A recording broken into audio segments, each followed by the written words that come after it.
খলিফাতের জামানায় দুই ব্যক্তি জমিন নিয়ে ঝগড়া লেগে খলিফাতুল মুসলিমিনের দরবারে আসলেন। হে খলিফাতুল মুসলিমিন,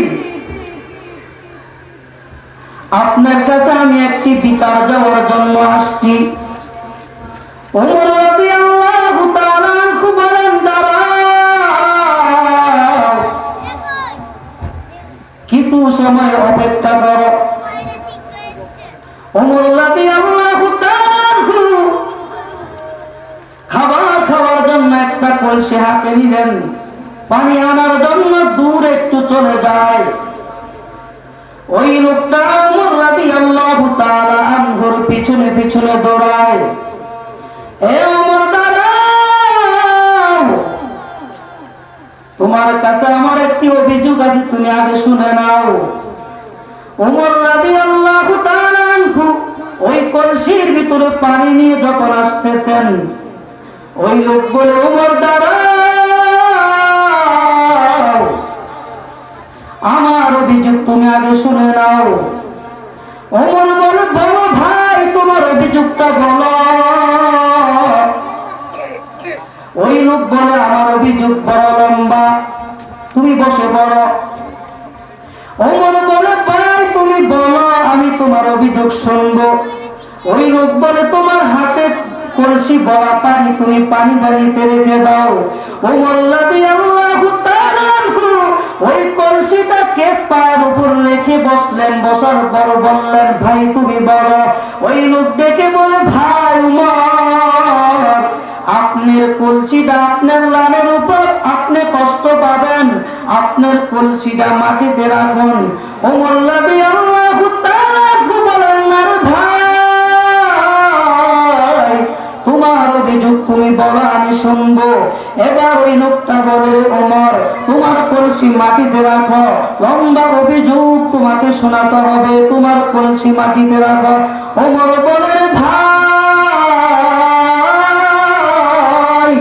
আমার এই কলসি যদি আমি মাটিতে রাখি, তাহলে এই মাটি, এই কলসির ভিতরে সামান্য মাটি উঠে যাবে, আর এই মাটি নিয়ে যদি আমি আমার গন্তব্যস্থানে যাই, আর আল্লাহর দরবারে যদি এই মাটির মালিক যদি আমার ব্যাপার অভিযোগ করে ফেলে, আল্লাহ, ওমর আমার মাটি নিয়ে গিয়েছে, তখন আমার আল্লাহর দরবারে কি জবাব হবে আমার ওমরের? এমন ছিল সাহাবায়ে কেরাম, কেমন ভয়! একবার সামান্য মাটি কলসির ভিতরে লেগে যাবে দীক্ষা,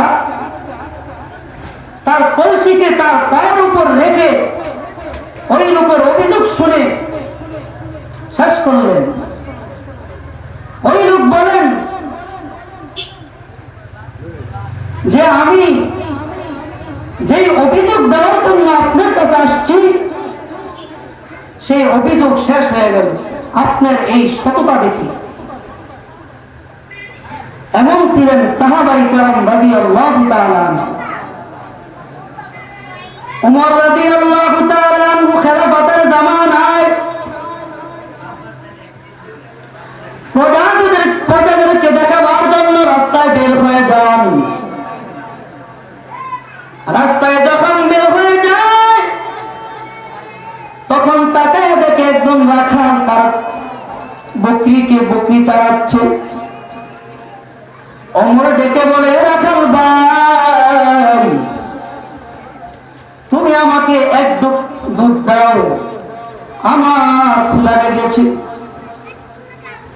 ওই রাখাল ডেকে বলে, হে ভাই, আমার এই রাখালের দুধ দেওয়া যাবে না, কারণ এই রাখালের মালিক আমি নয়, আমি এখান থেকে সামান্য দুধ দেওয়া যাবে না। ওমর ডেকে বলে, ভাই, তুমি কেন ভয় পাচ্ছ? আমাকে সামান্য দুধ দাও, তোমার মালিক তো তোমাকে দেখছে না। ওই রাখাল ডেকে বলে, খলিফাতুল মুসলিমিন, কিন্তু আমাকে আমার মালিক দেখে না, কিন্তু আমার আসল মালিক হলেন আমার আল্লাহ। ওই আমার আল্লাহ জঙ্গলের ভিতরে আমাকে দেখেন, ওই আল্লাহ আমাকে পানির ভিতরে দেখেন, ওই আল্লাহ আমাকে ঘরের ভিতরে দেখেন। ওই আল্লাহকে আমি পাখি দিতে পারবো না। হে উমর, আমি তোমাকে দুধ দিতে পারবো না। এমন ছিলেন সাহাবায়ে কেরাম। সেই প্রতিবেশী হিসাবে আমাদের আজকে মাদ্রাসা, আমাদের সকলের প্রতিবেশী মাদ্রাসা। যখন যারা এই প্রতিবেশী হিসাবে মাদ্রাসাকে গ্রহণ করে নিবে, তখন আল্লাহ তাআলা তাকে অটল বরকত দান করবে। আমাদের এই মাদ্রাসাটা আজকে 1 বছর হয়েছে, আলহামদুলিল্লাহ অনেক আগাচ্ছি। আপনারা দোয়া করবেন আল্লাহ যেন এই মাদ্রাসাকে কবুল করে নেন। আমিন।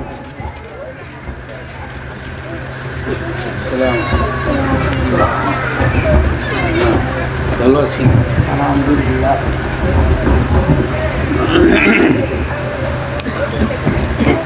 আলহামদুলিল্লাহ, সবাই আলহামদুলিল্লাহ।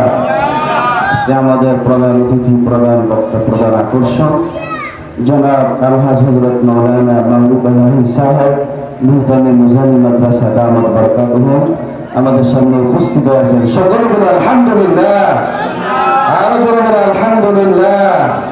আল্লাহ তাআলা হযরতের হায়াতে রিজিকে বারাকা দান করে দেন। আল্লাহ তাআলা